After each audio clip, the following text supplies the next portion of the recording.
आज के इस वीडियो में हम डिस्कस करने जा रहे हैं how much I earn as a nursing officer. बहुत सारे बच्चों का डाउट है, बहुत सारे बच्चों को एग्जैक्ट आइडिया नहीं है। कुछ लोगों को ये लगता है कि नर्सिंग में इतना पैसा नहीं है जितना कि मैं बोलती हूँ तुम लोगों को।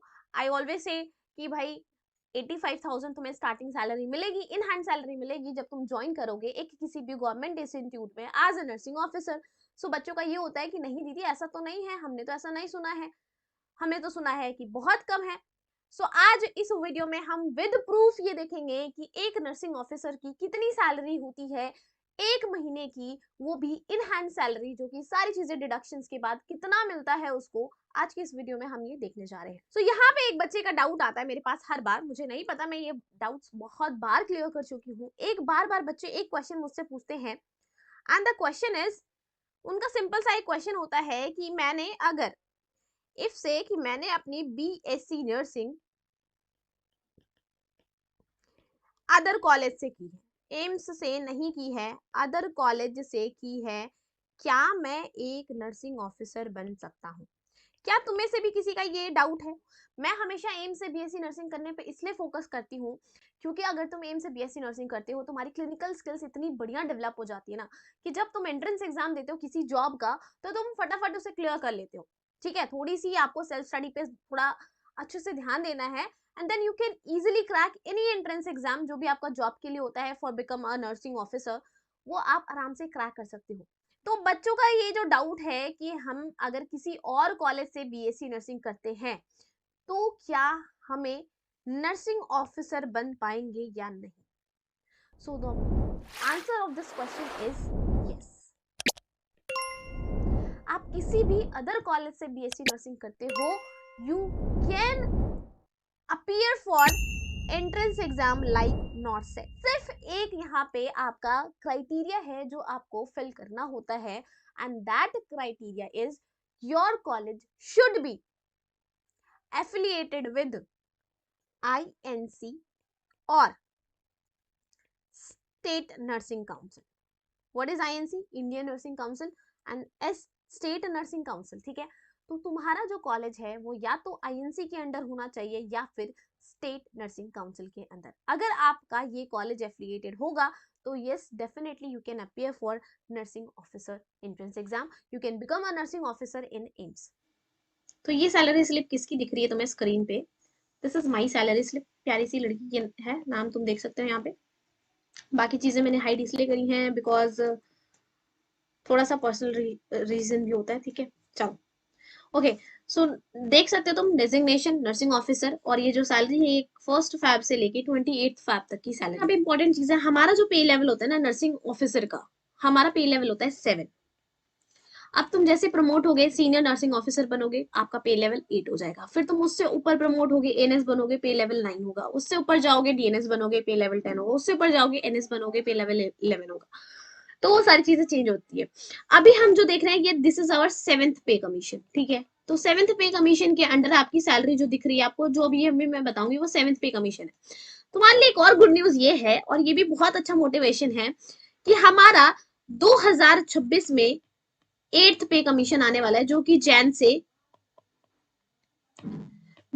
स्टार्ट हो जाएगा। जनवरी 2026 से आपका 8th पे कमीशन हो जाएगा। यानी ऑलमोस्ट आपकी सैलरी में 30 से 35 हजार का, तो ऑलमोस्ट इतना तो आपका इंक्रीमेंट होगा ही होगा। ठीक है, बाकी टैक्सेस वगैरह जो भी होंगे वो भी उसी के अकॉर्डिंग इंक्रीज होंगे, बट 30 to 35,000 इंक्रीज हो जाएगी और सैलरी आपकी जब 8th पे कमीशन आएगा। सो यहाँ पे तुम देख सकते हो ये हमारा है पे लेवल 7, और पे लेवल 7 का मतलब है कि आपकी सैलरी जो है इतने बेसिक पे से स्टार्ट होती है। जब मैंने ज्वाइन किया था तो मेरी बेसिक पे ये वाली थी। बेसिक पे का सैलरी बेसिक पे और सैलरी सेम नहीं होती है।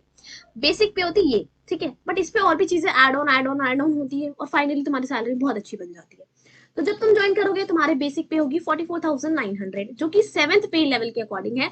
जब तुम 8th पे कमीशन में पहुंच जाओगे नेक्स्ट ईयर से, तो ये वाली चीज भी आपकी इंक्रीज हो जाएगी, बेसिक पे आपका इंक्रीज हो जाएगी। ठीक है, सो यानी कि तुम्हारे पास और भी अच्छे चांसेस होंगे और भी अच्छी अपॉर्चुनिटी होगी जब तुम अपना नर्सिंग कंप्लीट करोगे तो।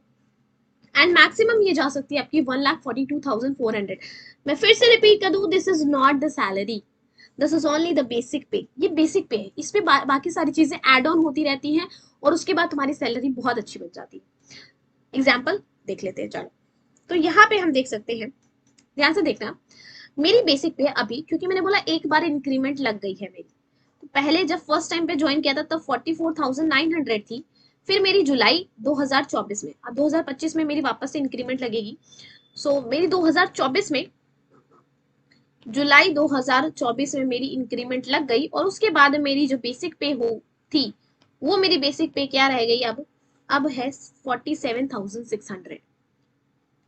ठीक है, वो भी मैं बताऊंगी मैं एक दिन में कितना काम करती हूँ। सो 47,600 इज माई क्या, बेसिक पे। अब तुम्हें यहाँ पे एक डीए दिख रहा है, जो मैंने अभी थोड़ी देर पहले बताया था कि साल में 2 बार डीए बढ़ता है। कब कब? एक आपका जैन में बढ़ता है और एक आपका जुलाई में। ऑलमोस्ट कितना बढ़ता है? 3 to 4% की इंक्रीमेंट होती है हर बार, साल में 2 बार। एक बार जनवरी में, ये जो मैं सैलरी स्लिप दिखा रही हूँ इसमें अभी जनवरी वाली ऐड नहीं हुई है, तो इसका मतलब मेरी सैलरी थोड़ी बहुत और इंक्रीज हो जाएगी अभी जो मैं जितना शो करूंगी। तो जैन वाली जो है वो अभी तक ऑर्डर नहीं आया उसका, बट आता है ऑर्डर, थोड़ा लेट आता है। तो जो बाकी मंथ्स की सैलरी, पिछले मंथ्स की सैलरी होती है, उनका अलग से फिर पैसे आ जाते हैं जो भी इंक्रीमेंट हुआ था। So this is my basic पे 47,600। अब डीए देख रहे हो तुम, तो डीए लगा हुआ इस पे 47,600 पे आपका डीए काउंट होता है। ठीक है, सो लास्ट टाइम तो हमारा कितना था, 46% ऑफ बेसिक पे। यानी अगर तुम इसका 46% निकालोगे तो ये कितना आएगा, तुम्हें ये देखना है यहाँ पे। ठीक है, तो वो है मेरा यहाँ पे 25,228। इसके अलावा मेरा एचआरए लगता है। HRA is what, house rent allowance. तो वो मुझे कितना मिलता है, 14,280 रुपए। फिर ट्रांसपोर्ट अलाउंस होता है आने जाने का, आने जाने के पैसे मिलते हैं मुझे 5,508 रुपए। ये सब सैलरी के अंदर इंक्लूडेड है। देन एक होता है नर्सेस अलाउंस। तो नर्सेस अलाउंस है वो हमारे को मिलता है 9,000 rupees per month. And then our dress allowance, तो ड्रेस अलाउंस हो जाता है हमारा 2,250।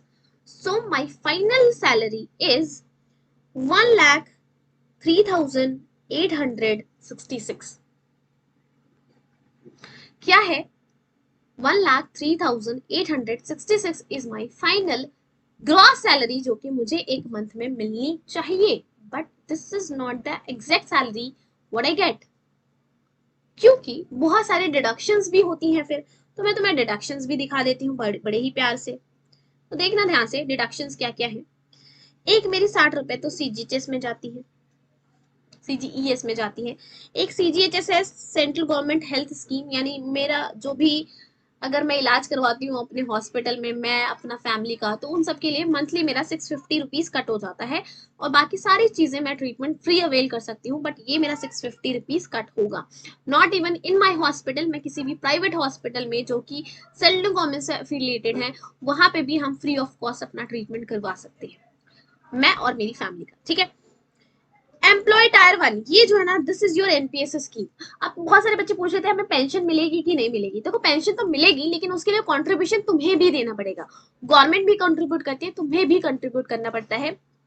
तो वो हमारा मंथली जाता है 7,283।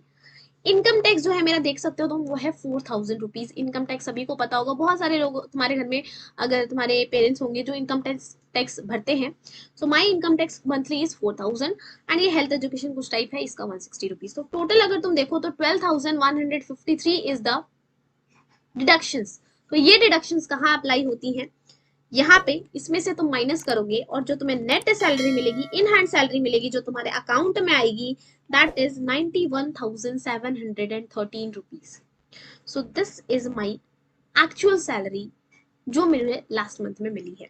बट मैं बताऊं, इसके अंदर अभी तक हमारा जैन का जो डीए है वो इंक्लूडेड नहीं है। तो वो इंक्लूड कर देंगे तो लेट्स से कि मेरी सैलरी थोड़ी सी 1,000 रुपए और बढ़ जाए। ठीक है, सो ऑलमोस्ट मेरी सैलरी ये रहती है अभी, जब तक मेरा इंक्रीमेंट नहीं लगता। तो मेरा नेक्स्ट इंक्रीमेंट लगने वाला है जुलाई 2025 में। उसके बाद ये सैलरी आपकी बढ़ जाएगी। और उसके बाद सबसे ज्यादा सैलरी तो तब बढ़ेगी बेटा जब तुम्हारा 8th पे कमीशन आएगा। कब आएगा वो? जनवरी 2026 में आएगा। तब देखना तुम्हारी सैलरी सीधा कितना ज्यादा बढ़ जाती है। ठीक है, स्टाइपेंड के बारे में भी बता दूं मैं। स्टाइपेंड तुम लोगों को मिलती है मोस्ट ऑफ द इंस्टीट्यूट में 500 पर मंथ हमेशा। और लास्ट के जो 6 मंथ है, लास्ट के 6 मंथ में ये मिलती है 13,600 रुपीज। किसको? बीएससी नर्सिंग वालों को। आई होप कि मोस्ट ऑफ द बच्चों का ये जो था डाउट क्लियर हो गया होगा सैलरी को लेके, क्योंकि मैंने अच्छे से एक्सप्लेन किया है विद अ प्रूफ कि हाँ भाई देख लो मेरी सैलरी इतनी है, मैं ऐसे ही नहीं हवा में बातें करती हूँ। ठीक है, okay, so bye bye, take care and all the best.